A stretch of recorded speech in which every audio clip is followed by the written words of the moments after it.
अकबर बीरबल की कहानी। आज का विषय है रेत से चीनी अलग करना।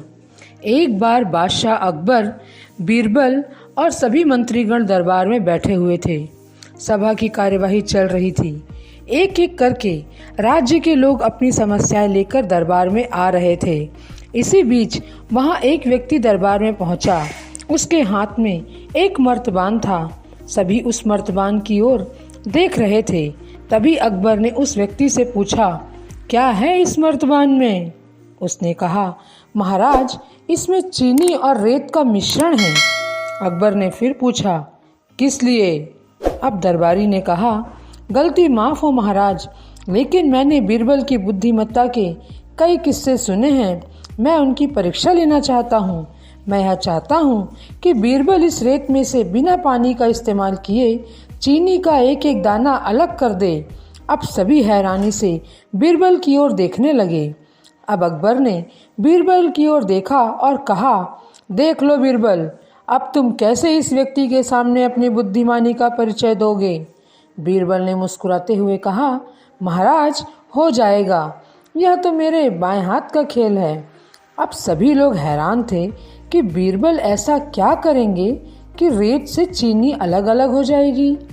तभी बीरबल उठे और उस मर्तबान को लेकर महल में मौजूद बगीचे की ओर बढ़ चले। उनके पीछे वह व्यक्ति भी था। अब बीरबल बगीचे में एक आम के पेड़ के नीचे पहुंचे। अब वह मर्तबान में मौजूद रेत और चीनी के मिश्रण को एक आम के पेड़ के चारों तरफ फैलाने लगे।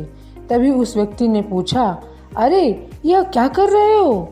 इस पर बीरबल ने कहा, ये आपको कल पता चलेगा। इसके बाद दोनों महल में वापस आ गए। अब सभी को कल सुबह का इंतजार था।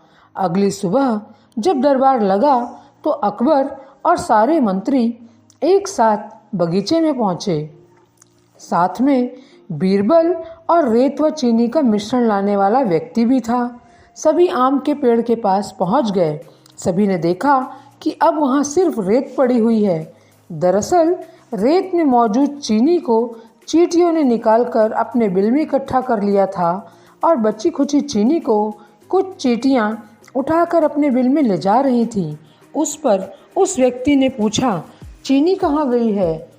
तो बीरबल ने कहा, रेत से चीनी अलग हो गई है। सभी जोर जोर से हंसने लगे।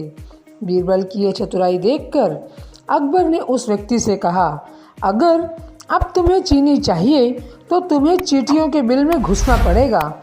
इस पर सभी ने जोर से ठहाका लगाया और बीरबल की तारीफ करने लगे।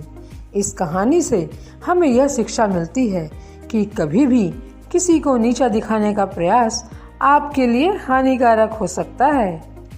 इस तरह की ज्ञानवर्धक और उत्साहवर्धन वाली और कहानियाँ सुनने के लिए हमारे इस चैनल को सब्सक्राइब जरूर करें, साथ ही बेल आइकॉन जरूर दबाएं।